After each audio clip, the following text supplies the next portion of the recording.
उसकी माँ बाप की चिंता थी कि मीना का रिश्ता कैसे होगा, क्योंकि उनके पास दहेज देने की औकात नहीं थी। रमेश का एक दोस्त था किशन, जो बचपन से उसका साथी था। एक दिन दोनों आपस में बात कर रहे थे। किशन ने कहा, काश हमें वो किले का खजाना मिल जाए तो हमारी जिंदगी बदल जाए। रमेश ने सोचा और बोला, सच कहा, लेकिन कोई वहां जाने की हिम्मत नहीं करता। फिर भी हमें अपनी किस्मत आजमानी चाहिए। दोनों ने रात को किले जाने का फैसला किया, लेकिन अपने घर वालों को कुछ नहीं बताया। उस रात रमेश ने जल्दी खाना खाया और बिस्तर पर लेट गया। जब घर में सब सो गए, वह चुपके से उठा और किशन से मिलने गली के नुक्कड़ पर पहुंचा।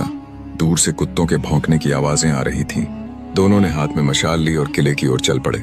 जंगल में कदम रखते ही उनके दिल जोर जोर से धड़कने लगे। जैसे ही वे किले के दरवाजे पर पहुंचे, अंदर से एक डरावनी कराह सुनाई दी।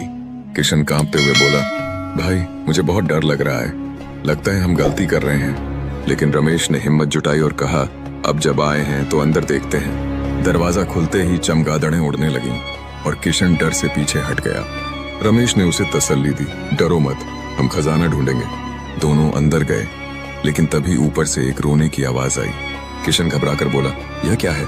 मुझे तो लगता है कोई भूत है, मैं वापस जा रहा हूँ। रमेश ने उसे रोकने की कोशिश की, लेकिन किशन भाग गया।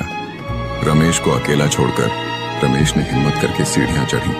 ऊपर पहुंचकर उसने एक कमरे का दरवाजा खोला। अंधेरे में उसकी मशाल की रोशनी पड़ी और एक लड़की दिखाई दी, जिसके लंबे बाल चेहरे पर बिखरे थे। वह सफेद कपड़ों में थी और जोर जोर से रो रही थी। रमेश के मुंह से चीख निकल गई। लड़की पलटी और रमेश हैरान रह गया। वह खूबसूरत थी, कोई डरावना भूत नहीं।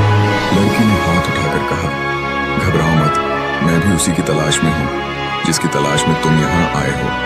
रमेश ने पूछा, तुम कौन हो? लड़की ने जवाब दिया,